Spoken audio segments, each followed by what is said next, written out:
Hey guys, I haven't made a video using the cam, in quite a while because basically I lost the charger and it doesn't charge, so meh. So what I'm going to do is, bearing in mind I don't know how long the charge on this is going to last, I'm just going to show you some things that I think are interesting that I may not have shown before. I may have, it's been a while since I made videos. The first two are N64 games, Japanese N64 games. This is SimCity 2000. It was only produced in Japan, and it was very late in the life of the N64. It actually supports the mouse that came with, I think it came with the 64DD. In fact, there was a version of this for the 64DD as well, which was fully 3D if I remember. But this is a really interesting version. Just from a visual standpoint, it looks really unique. And, you know, it's not often you see this kind of game on the N64. Granted, SimCity 2000 came out on every console known to man, but still a strange creature to end up on the N64. The other one, and this is probably the pride and joy of my N64 collection, which might shock you as being a little odd, and that is Bomberman 64. Now, you're probably looking at that and thinking, man, that game sucks. But this is not that Bomberman 64. Believe it or not, there are two Bomberman 64s. This is not the 3D one. If you look at the back of the box, if you can make out the images here, but you'll note that this one is quite clearly in 2 dimensions. Has a really amazing art style, fantastic soundtrack, and I don't know, this is one of my favourite Bomberman games I've ever played. I originally played it on an emulator, but then after months and months of searching I managed to find a copy on eBay in mint condition. Look at that, it's beautiful, beautiful, and so there it is.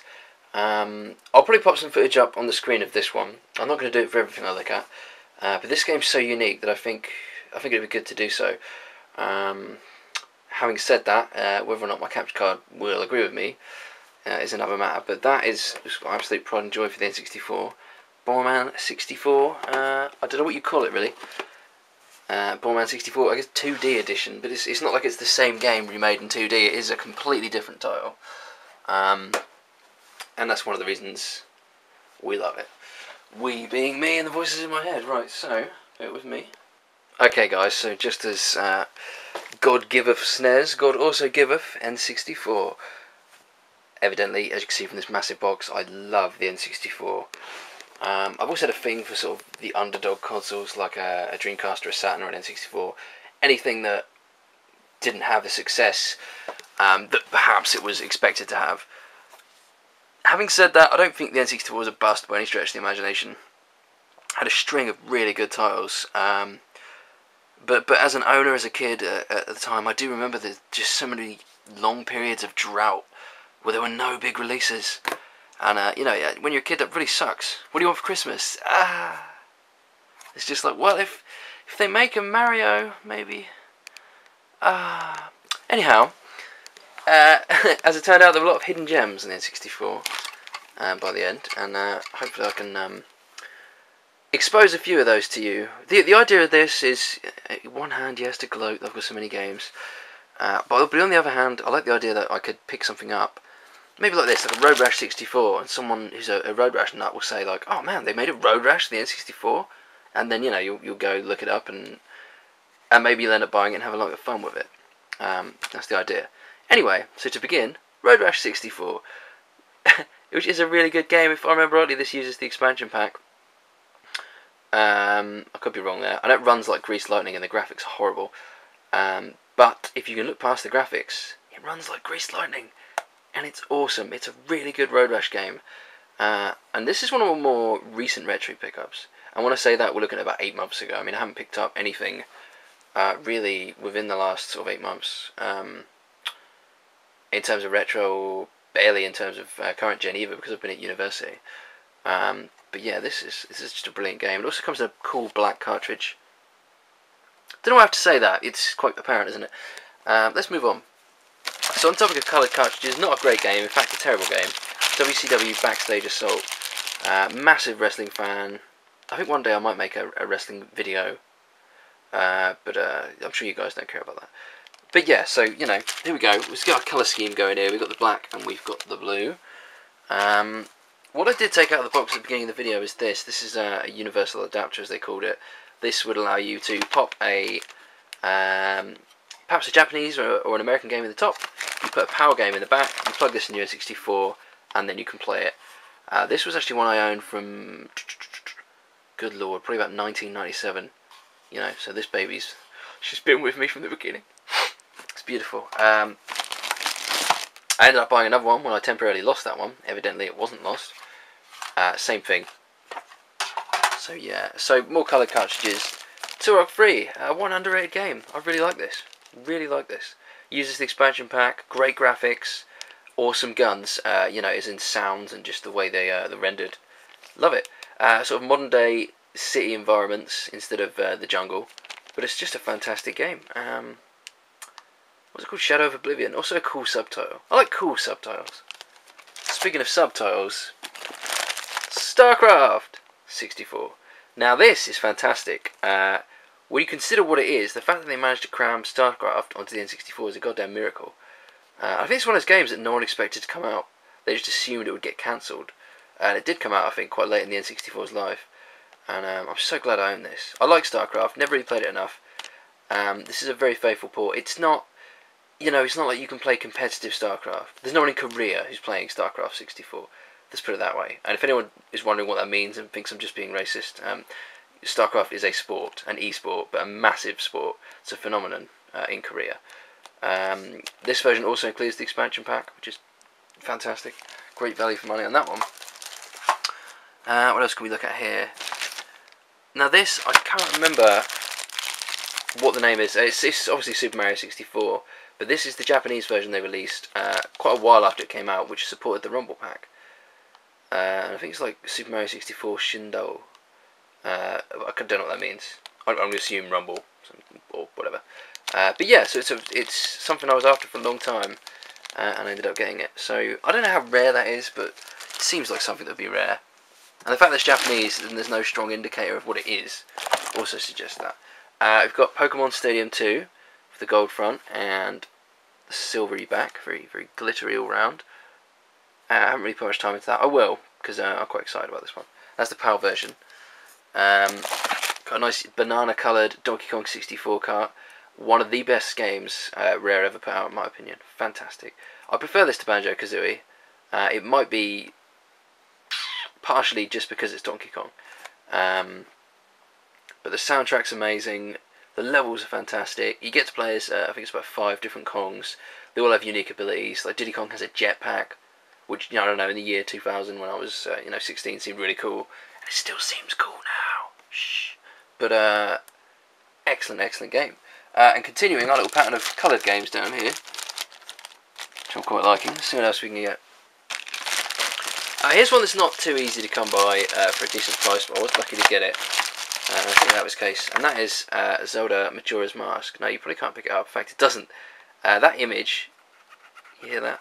Is one of those ones that when you move it, oh, you can see it sort of. When you move it, it changes the image, which is really cool. And yeah, it comes on the gold cart. And like I say, Majora's Mask, some people love it, some people hate it.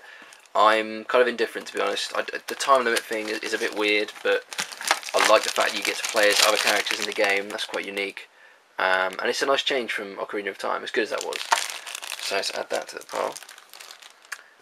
What else have we got here? A rare game that maybe not so many of you have heard of. Let's actually do this the way it should be done. Diddy Kong Racing, classic Rare racing game. This is the Hong Kong edition, which SNEStastic, I just watched your video, or his video, Pete, where he picked up the Hong Kong version of Diddy Kong Racing. It's kind of weird. I have that as well. And also he picked up the Hong Kong version of Mario 64, which I also have. Totally random. Sorry. But yeah, so Diddy Kong Racing 64, or Diddy Kong Racing, brilliant game. But Rare actually made another racer after that called Mickey's Speedway USA. And this is fantastic. And barely anyone's heard of it. It's such a shame. It's a really good game, really good use of the license. And you've got to remember, this is old school Rare, when they were on fire. They were pumping out classics, left, right and centre, which we'll probably see in a minute.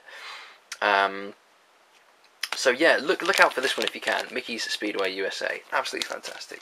I know there's some good videos of it on YouTube because that's what inspired me to check it out. So on the topic of rare hits, we've got Banjo-Tooie, the sequel to Banjo-Kazooie. Now I've never actually got to play this on the cart. They released Banjo-Kazooie and Banjo-Tooie on Xbox Live Arcade, with some really nice treatment they gave that. They smoothed out some of the textures. They added in the swap shop stuff, which was removed from Banjo-Tooie, but you actually finally get to use it on the 360. Very cool. I've never actually played this. I've played it on the 360, but I've never played this cart because for some reason the universal adapter I showed you did not support that. Neither of them did, and it's a shame. And only watching Snestastic's video where he picked up Banjo-Kazooie, and it was a Hong Kong version, it suddenly clicked in my head that a long time ago, well, not a long time ago, about a year ago, I bought a Japanese N64, and it's region free because someone took out the little bolsters. By the way, interrupt myself again, if you've got an N64 that's American or Japanese, you can unscrew it and take out a little support and it will make it region free. Look that up on the internet, but it's well worth knowing. It doesn't work on the PAL ones.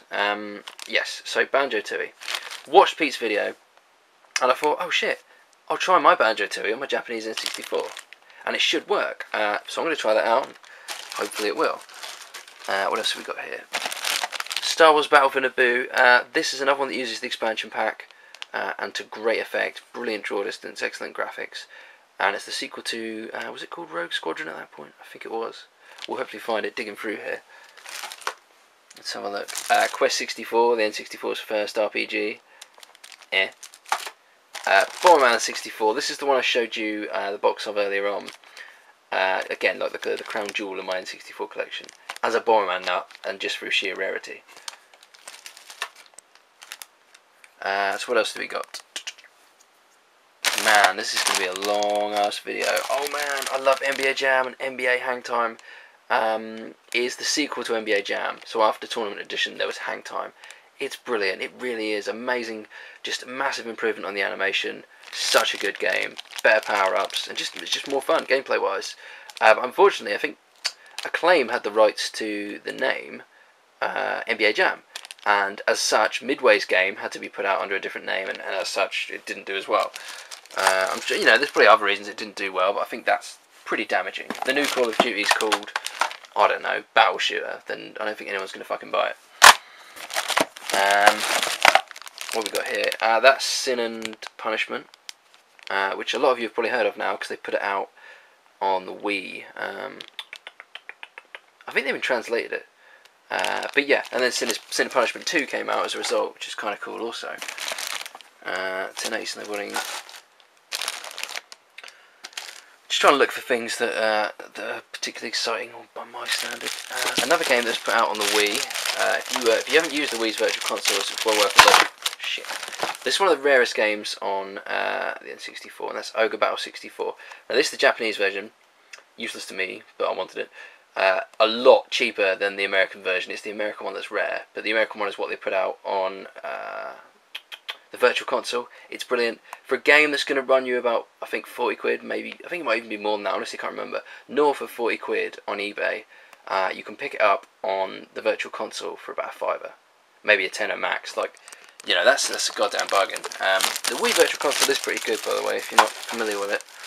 Just don't buy anything, only buy their imported games, because everything else, if you're in a PAL region, is 50 Hz. Why on earth they felt the need to do that, I don't know, but they did. And that's Nintendo for you. Man, digging deep.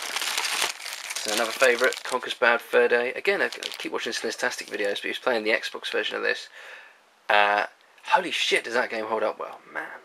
Again, even on the Xbox, Rare were just, they were hanging in there, man. But this is the M-rated title on the N64. Lots of swearing, actually more swearing in this than there is on the Xbox version.